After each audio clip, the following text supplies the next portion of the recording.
अब देखिए question number 4 कि 0.999 ... को p/q के रूप में व्यक्त कीजिए। तो हम लोग 0.999 ... इसको p/q के रूप में व्यक्त करेंगे। तो माना इसका मान x के बराबर है, ठीक है। इसको समीकरण नंबर 1 मान लीजिए। अब दोनों पक्षों में 10 से गुणा कर लीजिए। 10 से गुणा करेंगे तो 0.1 अंक शिफ्ट हो जाएगा दाएं साइड। तो देखिए यहाँ कितना हो जाएगा, ए दशमलव यहाँ पर चला जाएगा, तो ए देखेगा 9.999 ... समीकरण नंबर 2। अब समीकरण 2 में से समीकरण 1 को घटा देंगे तो 10x में से 1x जाएगा, तो यहाँ आएगा 9x बराबर 9 में से 0 जाएगा तो 9 में से 9 जाए 0 0 0 ... ठीक है। ये हो गया 9x बराबर 9। x बराबर कितना आ गया, 9/9 बराबर कितना आ गया 1। तो 1 को हम लोग 1/1 लिख सकते हैं, यानी यह क्या हो गया p/q के रूप में बदल गया। तो x से जगह रखेंगे 0.999 ...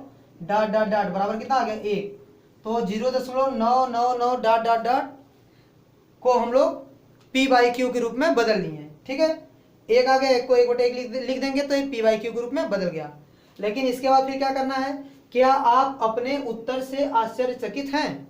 ठीक है, पूछ रहा है क्या आप अपने उत्तर से आश्चर्यचकित हैं। तो ऐसा लग रहा है कि 0.999 के बराबर कैसे हुआ, जबकि यह संख्या 1 के बराबर तो नहीं है, लेकिन इसका मान 1 क्यों आया। ठीक है, फिर लिखा है कि अपने अध्यापक और कक्षा के सहयोगियों के साथ उत्तर की सार्थकता पर चर्चा कीजिए। कि आप ये चर्चा कीजिए कि इसका मान 1 के बराबर कैसे आया।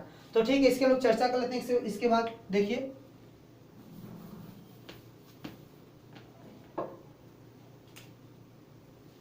जैसे मान लीजिए कि ये संख्या रेखा है, यहाँ मान लीजिए 0 है और यहाँ है 1, ठीक है। इसको हम लोग 10 पार्ट में बांटते हैं। 1 2 3 4 5 6 7 8 9। तो देखिए यह जो मान आएगा वह कितना होगा, इसको अगर आप ध्यान दीजिए तो ये 0.1 0.2 0.3, इस तरह 0.4 0.5 6 7 8 9, तो 0.9 यहाँ पर आ जाएगा, ठीक है। तो देखिए अगर हम लोग बात करें 0.9 और 1 की बात करें, तो 9 के बाद हम लोग 0 बढ़ा सकते हैं, तो 0 कितना आ गया 9 0। अब यहाँ देखिए इसको फिर 10 पार्ट में बांट दीजिए। यह है 1, तो 1 2 3 4 5 6 7 8 9, तो यह जो आएगा वह कितना आएगा 0.91 आएगा, नहीं ये वाला ना, तो इसको इस तरीके 0.90, तो यह क्या आ जाएगा 0.91। और यह वाला कितना आएगा 0.92 0.93। इसी प्रकार यह कितना आ जाएगा 0.99। अब देखिए यह 1 के इतना करीब है, ठीक है। अब इसमें अगर 9 की संख्या देखिए यहाँ पर है ना 0.9, अगर इसमें 9 की संख्या एक और बढ़ जाए 0.99 हो जाए तो वह 1 के और करीब चला जाएगा। और इसी को देखिए अगर और बढ़ाएंगे आप 0.99 और यहाँ क्या है 1, फिर इसको जब आप 10 पार्ट में बांटेंगे 1 2 3 4 5 6 7 8 9, तो जो यह आएगा वो 0.999 आएगा। तो मतलब 9 की संख्या 1 है तो 1 के इतना करीब है, ठीक है। तो 9 की संख्या देखिए इतना करीब है, अगर 9 की संख्या 1 और बढ़ी तो वो 1 के और पास चला जाएगा, और 9 की संख्या 1 और बढ़ेगी तो 1 के और पास चल जाएगा। इसी प्रकार जैसे जैसे 9 की संख्या बढ़ती जाएगी वो मान लगभग 1 के बराबर पहुंचता चला जाएगा, 1 के और करीब होता चला जाएगा। इसी प्रकार जब हम लोग 0.999 ... अनंत तक कर देंगे तो ये क्या होगा, यह 1 के करीब पहुंचते पहुंचते 1 के इतना करीब पहुंच जाएगा, यह मान 1 के इतना करीब पहुंच जाएगा कि उसको हम लोग लगभग 1 लिख सकते हैं। इसलिए 0.999 ... का मान क्या आ रहा है 1 आ रहा है, इसीलिए वह 1 आ रहा है, क्योंकि इसमें जैसे जैसे 9 की संख्या बढ़ती जाएगी उसका मान लगभग 1 के बराबर होता चला जाएगा, मतलब 1 के पास पहुंचता चला जाएगा। 9 की संख्या आप बढ़ाइए 0.9 1 के करीब है, और 0.99 करेंगे और करीब पहुंच जाएगा, फिर 0.999 करेंगे और करीब पहुंच जाएगा। इसी प्रकार 9 की संख्या जैसे जैसे बढ़ती जाएगी वह मान क्या होगा लगभग 1 के बराबर हो जाएगा। इसलिए 0.999 ... का मान क्या आया था 1 आया था। तो यह 1 के बराबर नहीं है, लगभग 1 के बराबर होता है, इसलिए इसका मान क्या आया था 1। अब देखिए क्वेश्चन नंबर 5 है कि 1/17 के दशमलव प्रसार में अंकों की पुनरावृत्ति खंड में अंकों की अधिकतम संख्या क्या हो सकती है। तो बात यह है कि जब हम लोग 17 से 1 में भाग करेंगे तो शेषफल तो 0 आएगा नहीं।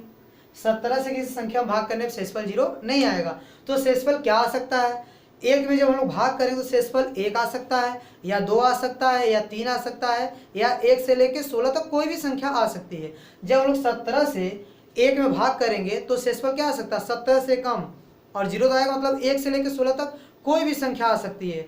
तो यह पता चलता है कि अगर इसको रिपीट भी करना होगा, ठीक है, देखिए इसके जब दशमलव प्रसार जब इसका करेंगे हम लोग, ठीक है, तो इसके दशमलव प्रसार में जो अंक रिपीट भी करेंगे तो वो लगभग कितने अंक बाद कर सकते हैं, अधिक से अधिक 16 अंक के बाद रिपीट कर सकते हैं।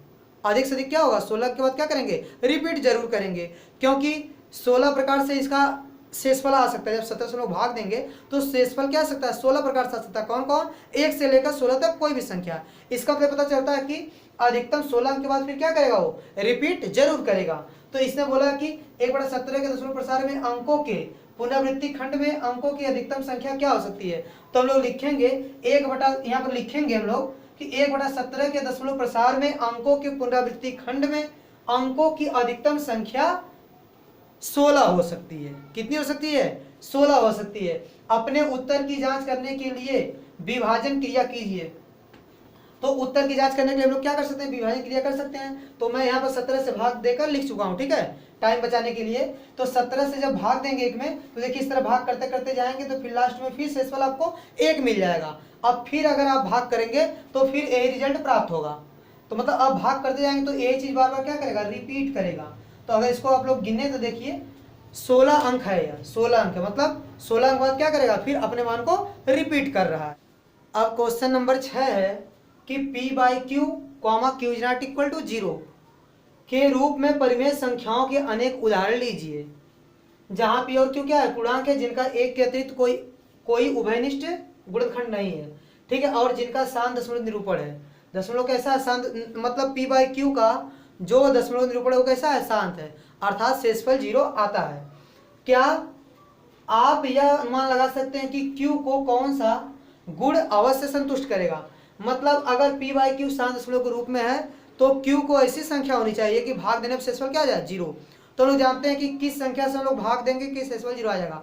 अगर आप किसी भी संख्या में 2 से भाग करेंगे, किसी भी संख्या में 2 से भाग करेंगे तो शेषफल 0 अवश्य आएगा, या 2 की किसी पावर से भाग करेंगे तब पर भी शेषफल 0 अवश्य आएगा, या फिर 5 से भाग करेंगे किसी संख्या में तो शेषफल 0 जरूर आएगा, और या 5 की किसी पावर से भाग करेंगे तो शेषफल 0 अवश्य आएगा। मतलब दशमलव प्रसार उसका शांत हो जाएगा, ठीक है।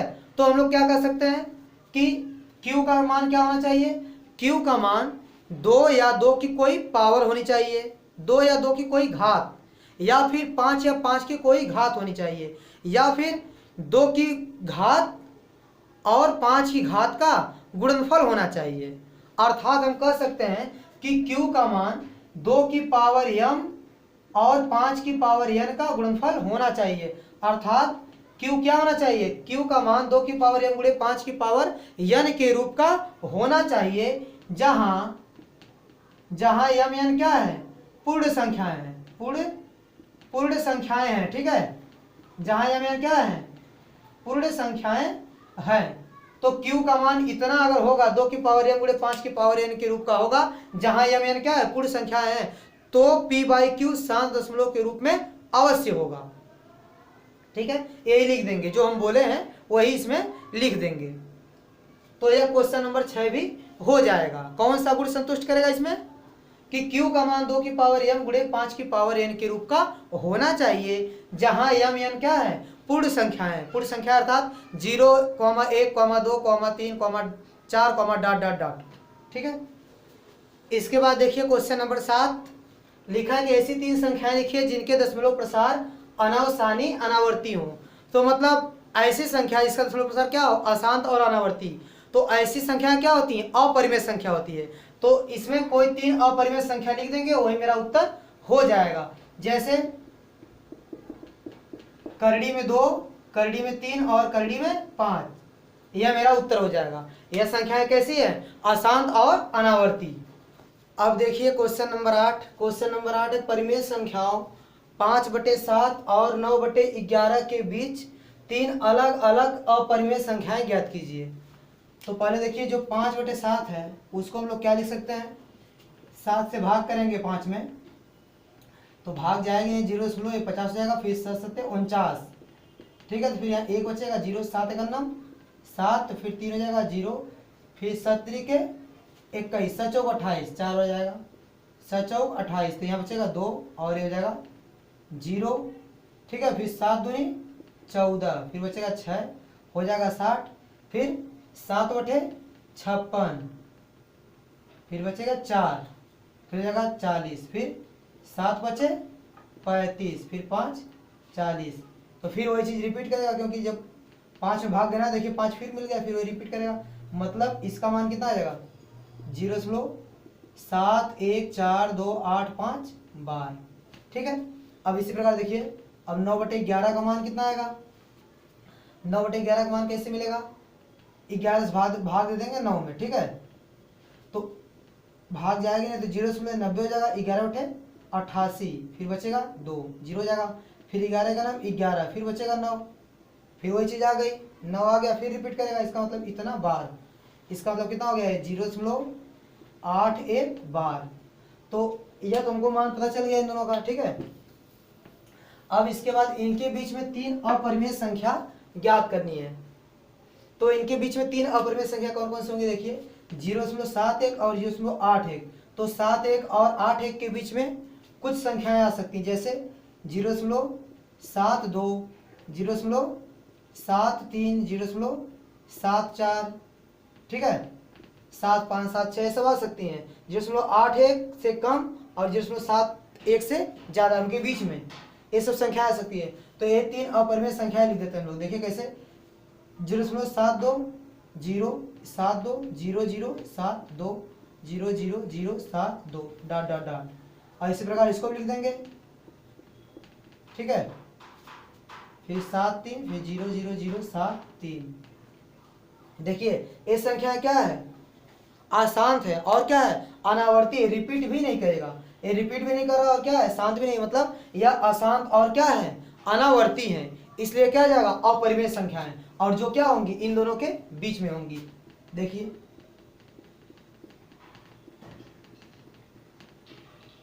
तो यह आपका आंसर हो जाएगा। तो यह 3 अपरिमेय संख्याएं हैं जो 5/7 और 9/11 के बीच में है, ये हमारा उत्तर हो जाएगा। देखिए क्योंकि यह क्या है, 0.71 से बड़ा है और 0.81 से क्या है, छोटा है, मतलब इन दोनों के बीच में है। और अपरिमेय क्यों है, क्योंकि ये संख्याएं क्या है, अशांत है और क्या है, अनावर्ती है, इसलिए तीनों क्या हो जाएगी, अपरिमेय संख्या हो जाएंगी इनके बीच में। यह मेरा उत्तर हो जाएगा। देखिए क्वेश्चन नंबर 9 है कि बताइए कि निम्नलिखित संख्याओं में कौन कौन सी संख्याएं परिमेय और कौन कौन सी संख्याएं अपरिमेय हैं। तो देखिए इसमें जो पहला क्वेश्चन है करड़ी में 23। तो 23 का वर्गमूल निकालने पर क्या मिला, 4.7958 डॉट डॉट डॉट, इस तरह निकाल लेंगे वर्गमूल, तो क्या मिल रहा है, 4.7958 डॉट डॉट डॉट। तो देखिए यहाँ क्या लिखेंगे, चूंकि करड़ी में 23 का दशमलव प्रसार अशांत और अनावर्ती है, ये रिपीट नहीं कर रहा है, तो क्या लिखेंगे, इसका दशमलव प्रसार कैसा दिख रहा है, अशांत और अनावर्ती। तो यहाँ लिखेंगे चूंकि करड़ी में 23 का दशमलव प्रसार अशांत और अनावर्ती है, इसलिए करड़ी में 23 एक अपरिमेय संख्या है। तो पहले का उत्तर हो जाएगा। अब फिर दूसरा जो है क्वेश्चन, देखिए दूसरे क्वेश्चन में क्या करेंगे, करड़ी में 225 है, तो 225 को जब सॉल्व करेंगे तो इसको 15 गुणे 15 लिख सकते हैं, और यहाँ कितना आ जाएगा, बाहर निकल जाएगा 15, ठीक है। तो 15 क्या है, 15 एक प्राकृतिक संख्या है, तो लिखेंगे हम जानते हैं कि प्राकृतिक संख्या एक परिमेय संख्या होती है, इसलिए 15 क्या आ जाएगा, परिमेय संख्या होगा, अर्थात करड़ी में 225 क्या है, परिमेय संख्या है। इसके बाद जो तीसरा क्वेश्चन है उसमें लिखेंगे चूंकि इसका दशमलव प्रसार कैसा है, शांत है, इसलिए यह एक क्या है, परिमेय संख्या है। अब क्वेश्चन नंबर 4 पर आ जाएंगे।